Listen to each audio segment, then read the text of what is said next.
All right, guys, this is the first of, I believe it's going to be 3 videos on hyperbolas. All right. So what I want to focus in on the first one is all the parts of a hyperbola. So we're going to actually do that through graphing because graphing a hyperbola is very, very, very similar to that of an ellipse. Also, I have a little cheat sheet here for my hyperbolas. Those might come in handy. And there are some parts in there that are a little different. There's some vocabulary that's a little different. But what's really kind of cool is that the graphing is very similar. All right, so the hyperbola, a definition. So I'm going to actually give you the definition of it, and then I'm going to flip between this and a piece of graph paper that we're going to actually graph one. So the hyperbola is the set of all points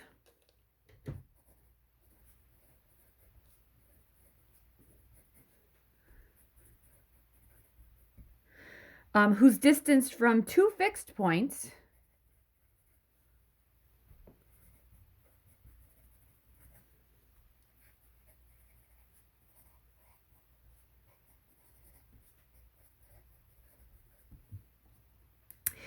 in a plane is a constant difference.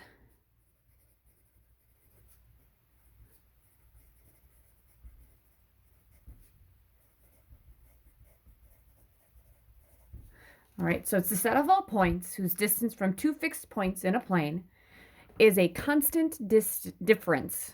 Okay, now here's the thing. I used a string for the ellipse because if I take 2 things and I add them together, aren't they always the same if I take 2 numbers and I add and add and add? If I just Okay, now the difference actually, it changes. Okay, you can't flip them. Okay, so the difference actually, the points are going to have to be different to keep that same difference. Okay, so I really can't graph it the way I did the ellipse.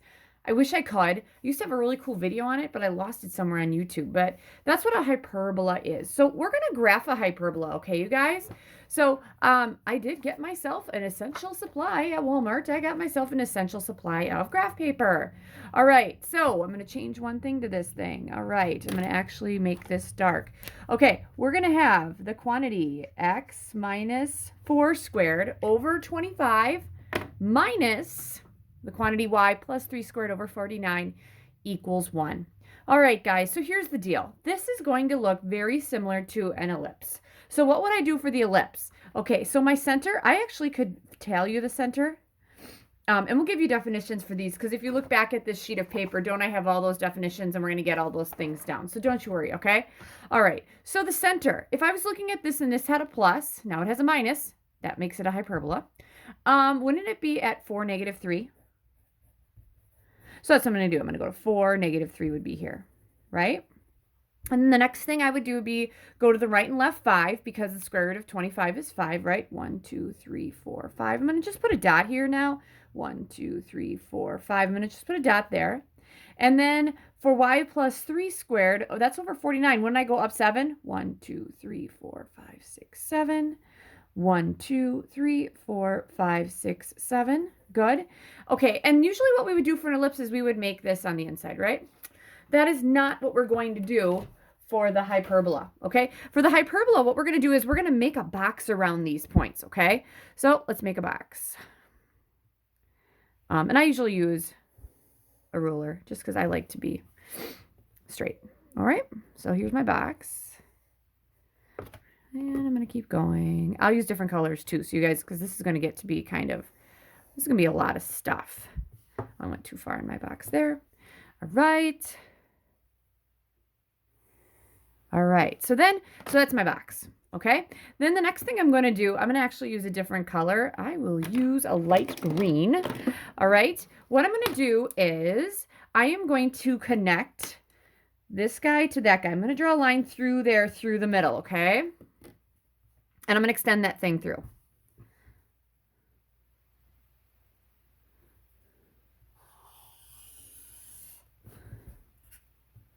I'm going to do the same thing here. So corner to corner, and it should go straight through the middle.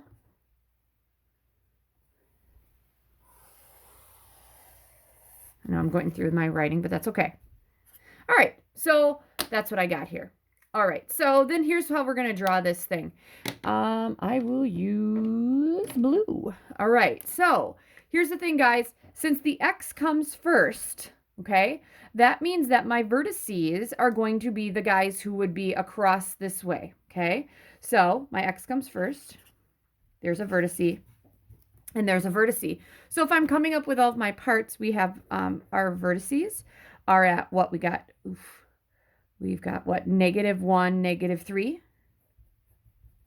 Notice that my y's are the same here. We have another one at, this was 4, 5, 6, 7, 8, 9. 9, -3. All right. And essentially, didn't we just take that 4 and add or subtract 5 to it? Excuse me. Okay. So we just added or subtracted 5 to it, which makes sense. All right. So here's how this guy is going to look, you guys. Okay. Not super picky on this, but when I graph it, I'm going to have something that goes around like this. Okay.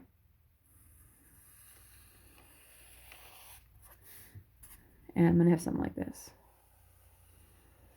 But you have to hit that vertex. Okay. Now, also, somewhere in here on the inside, just like when we had an ellipse, like this, weren't the foci in the middle? The foci here are on the outside. Okay. So there's a formula to find that. All right. But does it make sense that my box came from, first my center, it's exactly the same. My vertices came from the sides of the box. This is going to be, since it's an X first, it's going to go like that. If the Y came first, then it would go on the top. And we'll end up looking at those as well. Okay. But those are my vertices. Now, this guy right here, this 25 and that 49, 25 is always your A squared, and 49 is always your B squared. It always goes A squared first, B squared second. Always, always, always. All right? And then one of the things I usually tell kids is this time, you had that Pythagorean relationship. The Pythagorean relationship here, you guys, you have to trust me. Or you can check in your book. All right. So if you want to see some proofs on things, which I generally don't do, but if you want to see some proofs on the formula here, you can go to page 593. That'll also, somewhere in there, it's also going to have the C's. Kids most of the time just trust me, okay? The Pythagorean relationship here, you guys, is C squared equals A squared plus B squared. All right? So there you go. The other thing, because I'm going to kind of run through some things, and I'm not necessarily going to go through them that slowly because I just never really have. If you look at the asymptotes here, these are my two asymptotes, right, that this is going to approach. Does it make sense that if I'm going from, it doesn't even matter if I'm what the points are, I'm going here, I'm going up 7 and to the right 5, up 7 and to the right 5, and this would be down 7 and to the left 5. All right. So those asymptotes are in terms of A's and B's. All right. Then we also have to throw in our H and K because we've actually moved it. Right. But that's why we're going to have those kinds of asymptotes. But the big thing here is that the Pythagorean relationship is that C squared equals A squared plus B squared. So if I want to find the foci, they're going to be on either side here because I'm going to end up this thing giving you guys the foci. Okay, I just totally made this one up. A squared plus B squared. Wouldn't that be 25 plus 49 equals C squared? All right, 25 plus 49 gives me 74. Take the square root. C is going to equal plus or minus the square root of 74. I'm just leaving it like that, okay? Okay, so would it make sense that if C is in here and it's got to be plus or minus the square root of 74, wouldn't I take that, whatever point it's going to be, I'm going to go to the left of this, okay? Because my C is going to be out here. So I'm going to go, what was this? We went to the right 4 and then down 3. Now I have to go down 3 and I have to subtract the square root of 74. And I'm going to go down 3 and I'm going to add the square root of 74 because I would be here and I'd add or subtract. So from here to here, that would be the square root of 74. Which the square root of 74, you guys, is about 6 or 8.66. Okay, so this was 5, and then it would be out a little bit more. So this was 5, 6, 7, 8. It would be about here. So that would be a foci right there. And this was 1, 2, 3, 4, 5, 6, 7, 8, and this might be 0.6. That would be another foci. So would it make sense that this guy, they both would have y coordinates of -3, my bad. My y coordinates are -3, and then my x coordinates, I'd have to take the x, which I had was, what, 4? and then I have to add the square root of 74, and then 4 minus the square root of 74. I'm going to double check that, make sure it makes sense, right? So our y coordinates should all be the same, and they should all be at -3. Good. And our x coordinates, we're going to take the x coordinate we had for the center, which is 4. We're going to subtract the square root of 74 to get there, which is about 8.6 units through. And then we're going to add the square root of 74, which is 8.6. So those would be my foci. Okay. And those are the 2 points, the 2 fixed points that I was finding my distance from. Do I make kids graph the foci? No, I don't. This is what I do whenever I graph it. I have these 2 asymptotes. These are my vertices. My vertices are in blue here. And then my foci are always on the inside. Parabolas, foci. Weren't they on the inside? Ellipses. Weren't those foci always on the inside? So the vertices were always on, and then the foci were off. All right? So I'm going to kind of flash back and forth to this as I get to some other parts. But I do want to give you guys the definition for everything. Okay? So this is where I started my lesson off with. So the foci. The foci, these are my 2 fixed points. So my foci, those are my 2 fixed points. And those would be the 2 fixed points here. It's just that when I graph it, I find it last. Okay, focal axis. This is the line that contains the foci.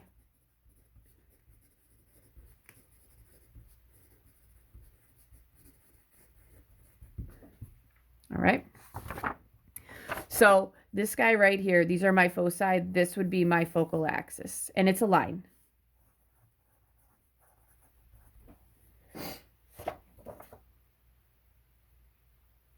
All right. Okay. The center. Okay. The center is defined because we didn't define the vertices just yet, but the center is going to be a point in the between, or actually we should say in the middle of the 2 foci. Okay. So that's how that's defined. So it is a point.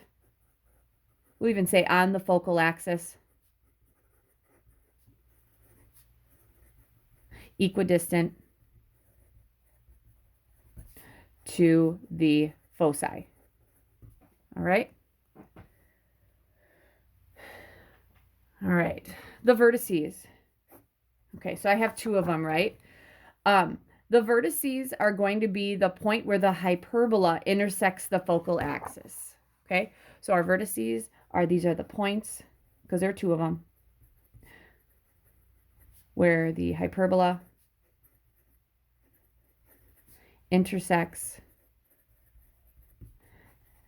the focal axis. All right. All right. Now, the next 2 words I have are the transverse axis and the semi-transverse axis. Okay. So the transverse axis is going to be the axis that contains, I'll put this in orange. Okay. This guy right here. Okay. This is that contains my vertices. This is what we call the transverse axis. Okay, does it make sense, you guys, that since I said that the 25 is a squared, okay, so wouldn't the transverse axis be 2a? Because this is 5 and 5. Okay, so that's the transverse. Now, I'm not going to flip back and forth, but half of this from here to here, that would be the semi-transverse axis, and that would just be an a. Okay, so transverse axis, this is the line segment whose endpoints are the vertices of the hyperbola. This is always 2a. And the semi is going to be a line segment whose endpoints are the center and a vertice, or and a vertex, I'm sorry. So it's a line segment whose endpoints are the center and vertex of a hyperbola. That is just a length of a. All right. So, the next one, the conjugate axis. Okay, I'm going to show the conjugate and the semi-conjugate. I'll use pink. All right, so here's the deal, guys. Okay, when you made this, didn't you go up and down, then this was the square root from here to here? This is what we call the conjugate axis. Okay, that had a length of, this was 7 and that's 7. It's 2 times 7, which would be 14. So if this is 7, that's B. Wouldn't the conjugate axis have to be 2B? All right. All right. So the way I'm going to define the conjugate axis is because I can't really use endpoints because I don't really have endpoints. But what I'm going to do is I'm going to say that it is a line segment that is 2B in length that passes through the center and is perpendicular to the transverse axis or the transverse axis. All right. So conjugate axis, this has a length of 2B. It contains the center and is perpendicular to the transverse axis.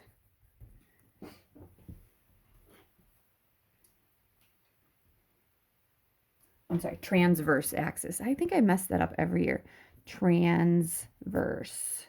So this should be transverse, and this should be transverse. Just look that up. Sorry about that. But the transverse axis is always 2A, half of it's A. The conjugate axis is the other guy, has a length of 2B, and it contains the center and is perpendicular to the transverse axis. The semi-conjugate axis, we're just going to say has a length of B. All right, so that's your conjugate, and that is your semi-conjugate. All right, and we'll graph, I think what we'll do is we'll graph another one of these before the end of this video, just so you guys can see those things. All right, the asymptotes. All right, so I'm going to define the asymptotes. These are lines that the hyperbola it doesn't pass through, approaches, and does not pass through.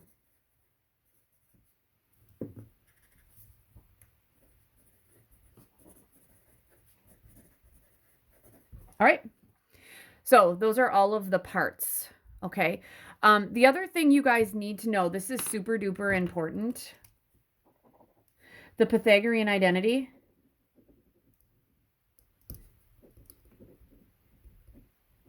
is c squared equals a squared plus b squared. C, remember that the C has to do with something with the foci. C has to do something with the foci. A has to do something with the transverse, or I should probably say it's a semi-transverse axis. And then the B, this has to do with the semi-conjugate. So the first time I taught this, I used this guy religiously. I was using this all the time. And then I was just like, hey, if I know my vocabulary, like the ellipse, I should be able to figure this out. I'll be honest with you. I can probably figure most out just by knowing my vocab. I know it's a lot of vocab, but that's like the big thing. All right, so this was the one that I had before. I think I'm just going to finish off this video by graphing one more with you guys. All right, so let's make this guy. Let's go with y plus 3 squared over 36 minus x plus 4 squared all over, let's go with 4 equals 1. All right, and you'll notice this is just like an ellipse in that they always equal 1, okay? So here's what I would do. First thing I would do, I can find the center, and then I can find the, what else did we find? We found the vertices. That was pretty easy. And then the foci was really important, and that's it. All right, so here we go. Where would my center be? I would go to the left 4, down 2, right? Left 4, down, I'm sorry, down 3, right there. That's my center. -4, -3. All right, x, it always goes with the x, the horizontal shift. This is my vertical shift. Now here's where things are pretty, it's the same. What's underneath the y? 36. So when I go up 6 and down 6, 1, 2, 3, 4, 5, 6. 1, 2, 3, 4, 5, 6. And then I go to the right and left 2 because the square root of 4 is 2. All right. And then the next thing I do, sometimes I wouldn't use a ruler, but I guess that I'm kind of picky with these because I do like to make very nice hyperbolas. And then I'm going to make my little box.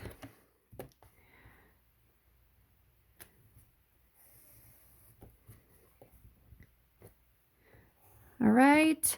So far I got that. And then the next thing I'm going to do is I'm going to make my vertices. So remember I'm going corner to corner and it should go through the middle.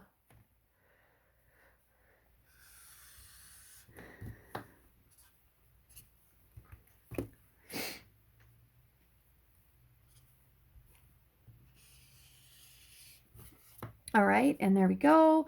Okay, so then I want to draw this thing. Now, since the Y came first, you guys, that means that this is a vertex, and that would be one, and then this guy would be one as well. All right, so would it make sense we're going to the left for both of these? So it's going to be at, our X is going to be -4 in both of these, for both of the vertices. So for this one, I'm going to the left 4, 2, 4, and then up 3.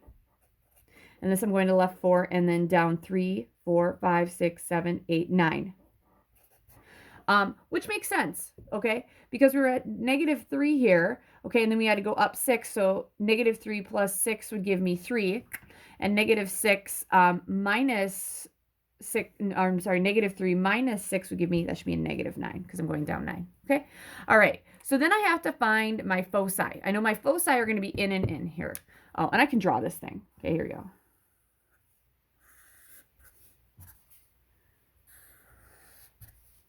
Should have made sure that gets there. All right, so my foci, I'm going to actually put in orange. All right, does it make sense? The foci are going to be on this line. They're going to be somewhere here, and then there's going to be one right there. Aren't all of my X coordinates still -4?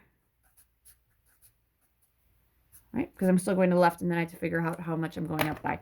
All right, to find your foci, or to find, I need to find my C value. Didn't we say C squared equals A squared plus B squared for a hyperbola? All right, A squared is 36 plus B squared is 4. That equals C squared. C squared equals, that's 40. Take the square root. All right, the square root of 40, I'm actually going to be like doing what we don't like to do in the beginning of the year. Remember, we changed this to 4 times 10. Wouldn't that be 2 times the square root of 10? All right, so what that means is to get to the foci, 2 times the square root of 10 is about 6.32. So that means I'm going to go up. This was 6.32 would be about here. Okay, this was 1, 2, 3, 4, 5, 6.32 would be there. And then my C would be 1, 2, 3, 4, 5, 6.32 would be there. Those would be my foci. So would it make sense that what I'm going to do is I'm going to take my center, which was at what? We were going down 3. So we went down 3. And I'm going to add the square root, or 2 square roots of 10. Hopefully we can see that. Good. And I'm going to take that -3 because that would be this guy right here. And then I'm going to subtract 2 times the square root of 10. All right. And that's where those points should be. So to give you an idea, like this guy, this is definitely right here. This is at -4. All right. So essentially what we did is we took -3 plus the square root of 40. This should make sense. It's at 3.32. Which makes sense. 3, that's 3.32 about there. And then for this guy right here, we went to the left 4. And then we took it and we went with the center was at what? -3, and we went down the square root of 40. So -3 minus the square root of 40 would give me about -9.32. Well, that makes sense because this was -9 here. Oh, and 0.32, that should be right here. I'm sorry. I don't have any whiteout with me either. I didn't get close enough. This is not the vert. No. All right, that's not it. I'm not getting in there that much. But that should be down 3.32. But that's how we graph them. Okay? And the C value is super duper important. Okay? All right, so that's the end of the first video with a bunch of vocabulary, and then we're going to start finding some parts.